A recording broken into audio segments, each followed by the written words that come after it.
Hi, today I'm going to be talking about my pellet smoker grill. I've been really happy with it. I've had it for about 4 years now, and I thought it'd be a good time to maybe share some of my experiences.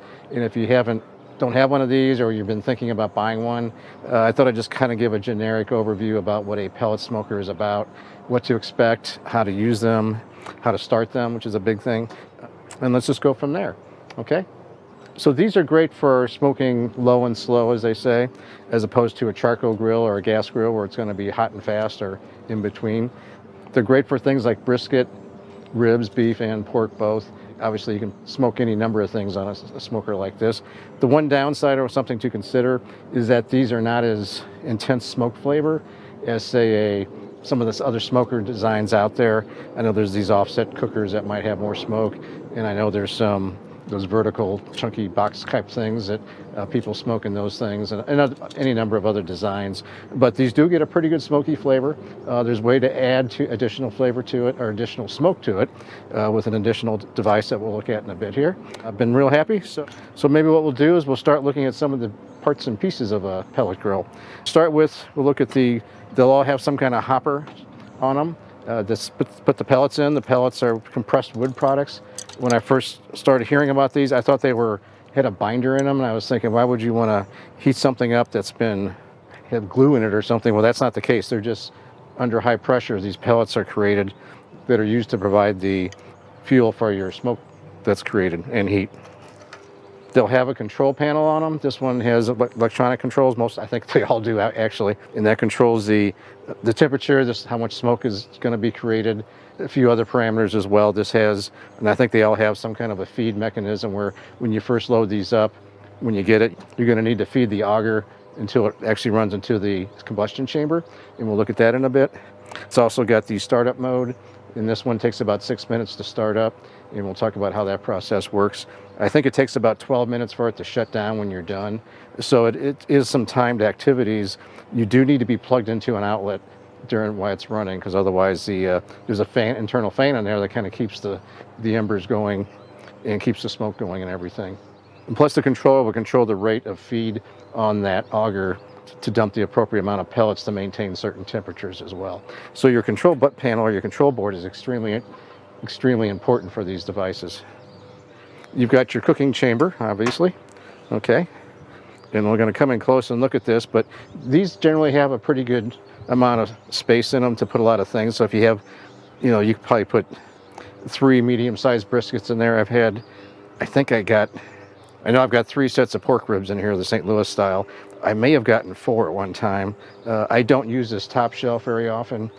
In fact, I've only used it like once or twice. I just don't. I think it probably works just fine. We don't have that much of a need to totally fill this thing up like some people might. Okay, we'll start by taking a quick look at the control panel. These will all be different depending on the smoker that you have. Basically, there'll be some kind of knob or buttons on these things. Mine starts up with a menu. You push this to make your selections. You can set your temperature here. You got a feed function. You would push that. They would feed the pellets in if you're loading it up. Or in the wintertime when you're ready to shut this down for any length of time, you could also use that to empty the auger as well. Get any pellets out of there that are sitting in there.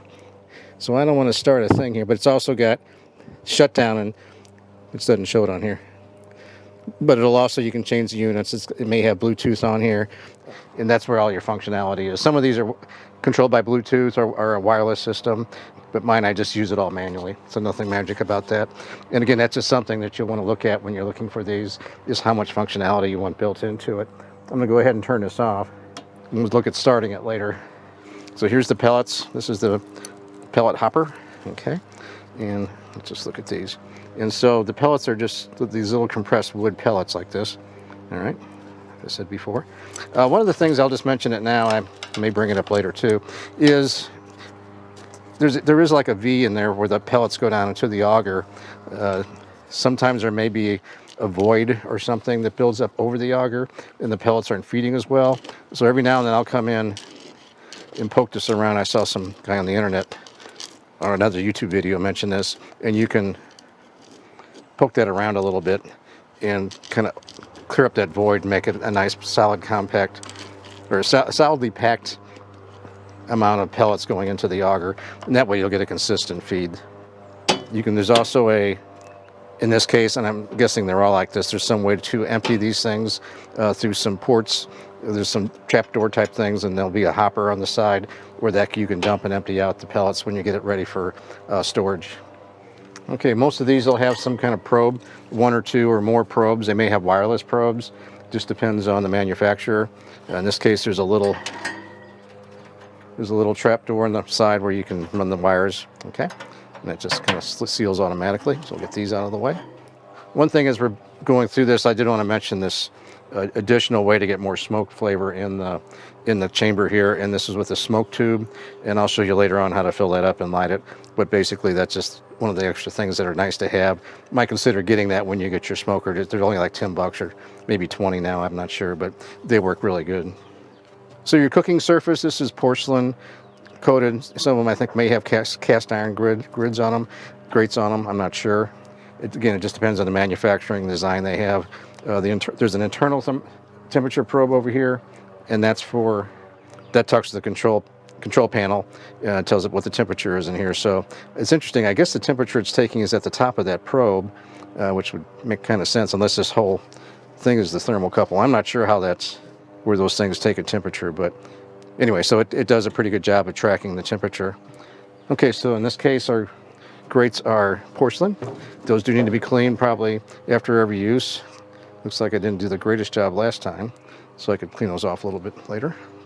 And all these look like they have about the same layout when you look at the various manufacturers. You can see it's a pretty dirty job when you get to this. Generally, you don't have to get in here, but maybe once or twice a year, depending on how often you use it. So it's not like a charcoal grill where you've got to get in there after every use and dump your charcoal and everything. It just is not the case. So in this case, usually what I do is at the beginning of the season, usually at the end of the season, I'll put fresh foil down to cover up this tray here, the drip tray, just so it's ready to go in the spring. But these can get pretty grungy, but you don't have to clean them each time. So that's just something to keep in mind. Okay, so underneath this drip tray, okay, and it's at a slight angle, so it empties. So under the drip tray, we have a diffuser, and that basically just diffuses the heat and the smoke somewhat, I guess. All right. And then under all that is where your combustion chamber is. So this is the part, this opening here is where the actual ignition is happening and where your wood pellets are actually smoldering, making the smoke and the heat. There's a fan inside this box here as well, somewhere in the system, and it blows air in there, and that's actually what keeps plenty of oxygen in there for the fuel and for the fire, or the smoke rather. And that goes the whole time, so it doesn't like shut on and off. The fan's always going. There is some ash in here. That's something you're going to get. This is probably from about 4 or 5 cooks. And I should have mentioned on my drip tray, that was from about 4 or 5 cooks as well. Most of that was ribs, I think, this year so far.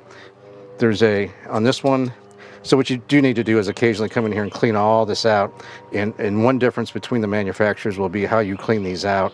So that's just something as you're looking into these, you may find that some are easier than others. This is a Camp Chef model, and the Camp Chefs have a little trap door in the bottom here. And let me see if I can capture that without getting... Okay, so inside the combustion chamber, there's an igniter here, if you can see that. And the auger, whoops, I just knocked some pellets out. So the pellets actually come out of this. There's a channel here where the auger is inside there, and that's what pushes out the little igniter. I'm not finding, oh, you can't see it, but there's a little igniter is up in the front where you can't see it, but that's the thing that actually ignites the pellets. All right, and you can see you're getting ash in there and additional pellets. This one, what I think a lot of people do like, and it may be something that is slightly unique to the Camp Chef, is the trap door. And so what that does, totally empties out your combustion chamber. All right, so it's a good idea before you start a cook is to go through and dump those out so you have a clean chamber to deal with. Now what's nice though is once that goes down into here, there's a little cup that catches all the ashes. And so that's I guess that's from this year. So this would actually be the first time I dump it. We'll say it's got 5, well, maybe 6 cooks on it now. I used it last night. So it doesn't create very much residue. You know, I mean, you think about a charcoal grill, how much ash you get left over from those, but this is like nothing. So we'll take that out and dump that in a little bit here. Okay, that just snaps back into place. So there is a drip channel on the side. That's where your drip tray goes into, and then it in turn goes out that little channel there and into a little drip bucket. Not a lot comes out. I think I catch more rainwater that sneaks through here than anything. Okay, let's put this all back together. So let's talk about the pellets that I use. I get a blend from Menards. You can get them at Sam's, you can get them at Lowe's, Home Depot, and any big box store. You may know Ace probably has them. The last bag I bought was about $15. I'm not sure if I got it at Menards or Sam's, one of the two. I just was there today. I saw they had them for $15 at Sam's, 40-pound bag. And that lasts easily through a season for how much I use it. So I might go through a dozen cooks in a year, more or less, and a bag seems to last that long. Depends on how long you're cooking too. So like an overnight cook would use a lot more pellets than say like a 3 or 4 hour, 6 hour ribs or something like that. So just keep that in mind. Compare that to your charcoal, where that's going to be, you know, 40 pounds of charcoal costs maybe $20 or so, the Kingsford. That would depend if you get them on sale or whatever. And I might go through 4 or 5 bags of that a year. So that is costly. I mean, it's not like it's going to break the bank or anything, but it seems like the charcoal does cost more than the pellet grill. And I was a little worried about that when I got it. If you have a gas grill, then obviously however long your tanks last and however much it costs to fill up in your area. Gas is nice because it is convenient. There's not a mess with it. So, you know, that's obviously another choice if you're looking for grilling outside. Jumping back to the wood real quick, I just use a blend. There's other ways you can find specific species that you might like better than others, and maybe apple, hickory, things like that, mesquite, various smoke flavors that you feel is more appropriate for your whatever you happen to be cooking. To be honest, I don't know notice much of a difference. Even when people come over, and I've tasted a lot of really good smoked meats other people have made, and they tell me the species of wood they use, and I'm kind of like, okay, it tastes good, and maybe it does taste better because of what they're using, but I couldn't say, oh, it's got an apple aroma or a mesquite aroma. Mesquite might be a little different, but again, you know, a lot of times whatever seasoning you're putting on your meat would affect that as well. Okay, so by chance it's going to start raining here in a bit, but that's one of the things I wanted to mention about these is once you get it set up and get it started, it can be raining and you don't have to come out and do anything because you don't have to come out for another hour or so anyway. So I'm at the menu screen. I'm going to go ahead and, I don't know if you can see this or not with the way this is set up, and I'm going to set it on 225. Yeah, you're not going to be able to see this. Okay, and that was the temperature, and then the smoke I'm going to go ahead and put it on 10 just because I haven't done that in a while. Does it go any higher? No, it goes to 10. Okay, now here's the deal with starting these up. It is critical that you leave this top open. Okay, these are generally really safe units, but the one thing that can mess you up is if you don't leave the top open. So I'm going to let this run, and I'll speed it up so you can kind of watch what happens through the startup process. And this takes a little bit, takes about 6 minutes, and so I'll fast forward so you can watch it. Okay, we're about 3.5 minutes into the startup process. What I thought I'd do is maybe just talk about some of my personal learnings on this thing. Is one, I stated you've got to start with this top up. A lot of people don't do that, not a lot, but some people don't read the instructions, and I thought I did, but for some reason I didn't catch that I need to have the top up. What's going to happen here in a bit, it'll start smoking, and a lot of smoke comes out of this. It almost looks like there's something wrong, but the smoke's now just starting to come out. Now that'll keep going, and those gases are combustible, so what you want to do is vent those, and by keeping that open, this buildup of gases will dissipate, so you don't have that, because I had it closed the first time I used it. It was this billowing smoke, and all of a sudden, boom, and I scared the bejeebers out of me. So I'm sure this happens to more than a few people over the years.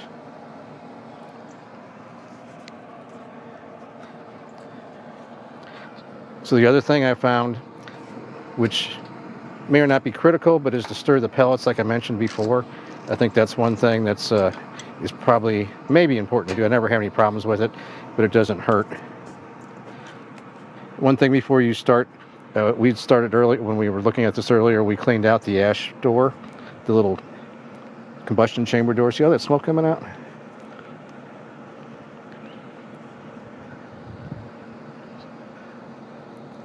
Okay, and so while we're cooking, while we're watching this smoke go, one thing you're going to notice if you're new to certain types of outdoor cooking is something called the stall. And that's when it stalls at a certain temperature. Just, it seems like it's not going to go up from there anymore. This is when the meat gets to a certain temperature and stays there. It's some kind of chemical or thermodynamic process. I don't understand all that. It's about 150 degrees. Like that smoke, huh? So anyway, so if you wrap it in foil, that kind of speeds up the process, and you can actually then get through the stall a little bit quicker. So use it like if I'm doing 3-2-1 ribs, I'm probably they're gonna be wrapped anyway at some point. The other thing is with the brisket, things like that, it's the exact same thing. Okay, so it went through that smoke process, so a lot of that smoke came out. We're at about 1 minute, 20 seconds or so. So now those gases are gone. I guess theoretically you could close the lid, but I'll just wait for it to tell me that we're all set to go. So one thing, these do not replace a charcoal grill or a gas grill for that matter.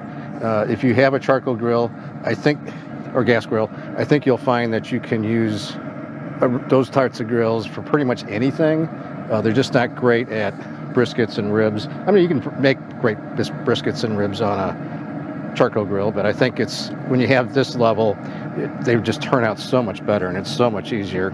So if you have the room, and that's kind of the thing, is if you don't have enough room to have basically two grills, I would stick with the charcoal or gas grill and not worry about the pellet smoker. Even though some of them advertise you can do everything you can on a charcoal grill, it doesn't seem like that's really the case.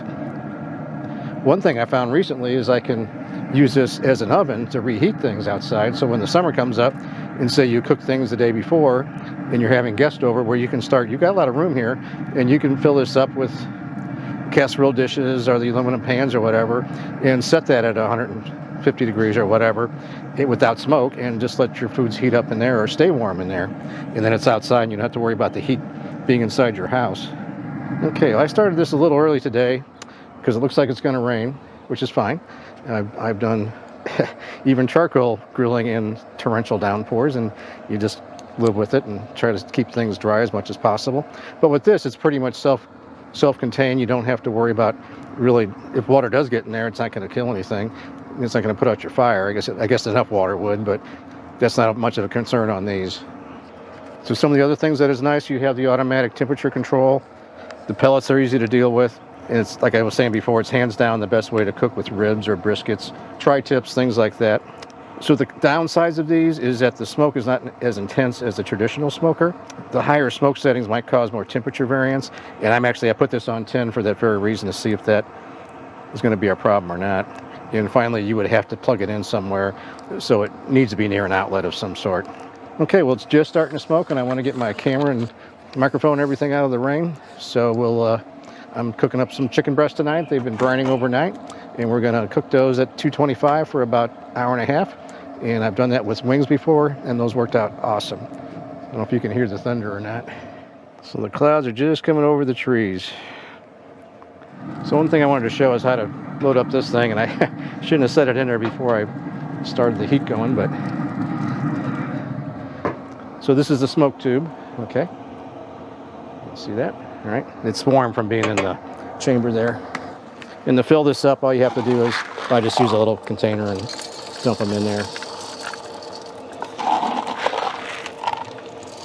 And a full tube lasts about maybe an hour and a half.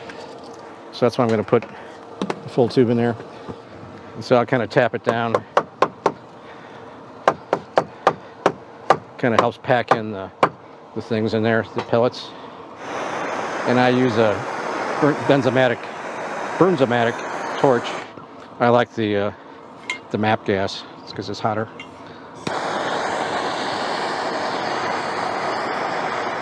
And you just put it in there like that.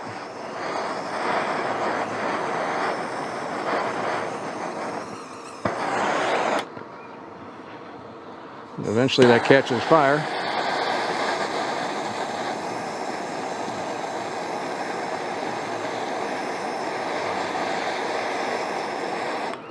There you go.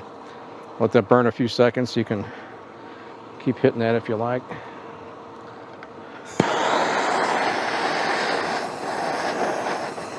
Okay, that looks pretty good. blow it out, and there you go. Okay, so that gives a pretty good smoke. Now I just set it in there.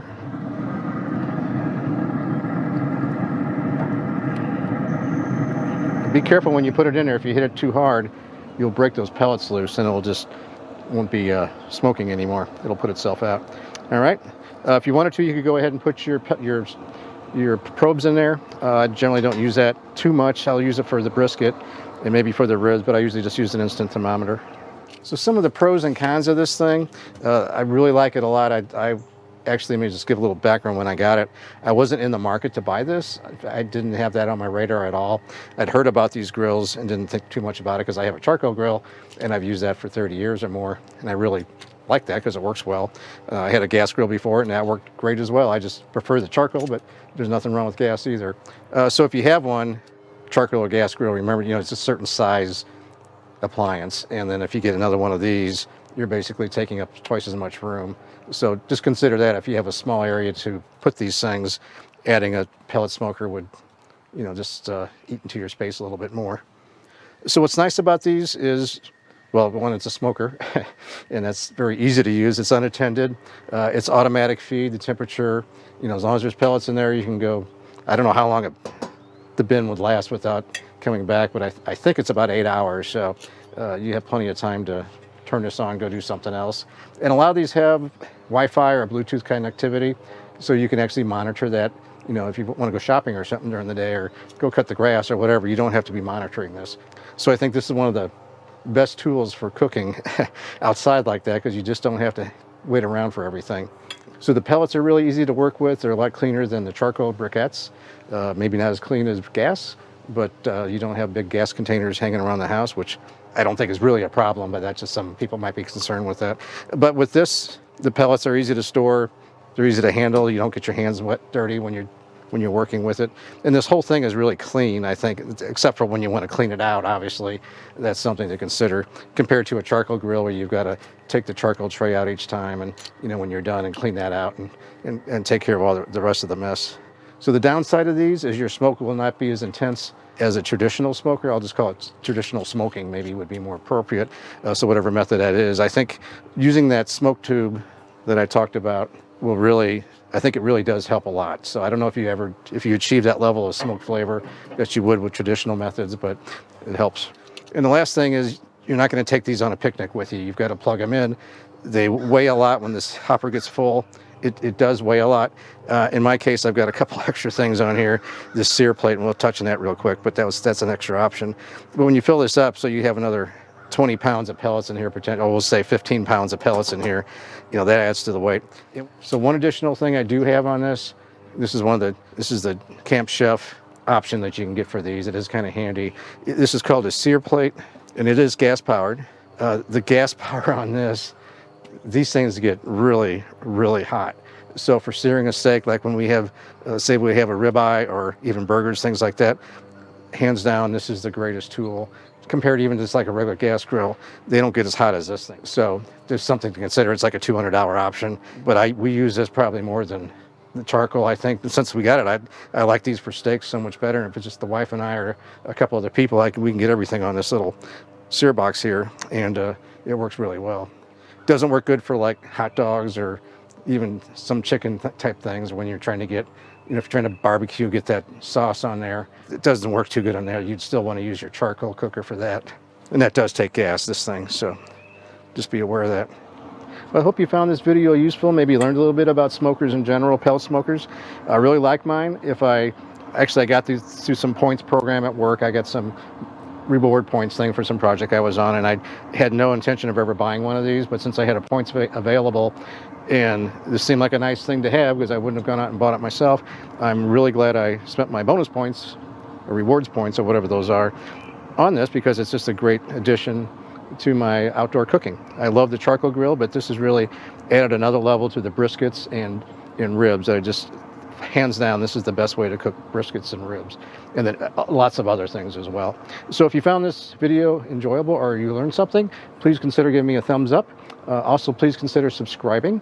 I don't have a lot of content that I create, but your subscriptions really help the channel grow and kind of gives more of a recommendations on the algorithm. So I'd like to thank you very much for watching.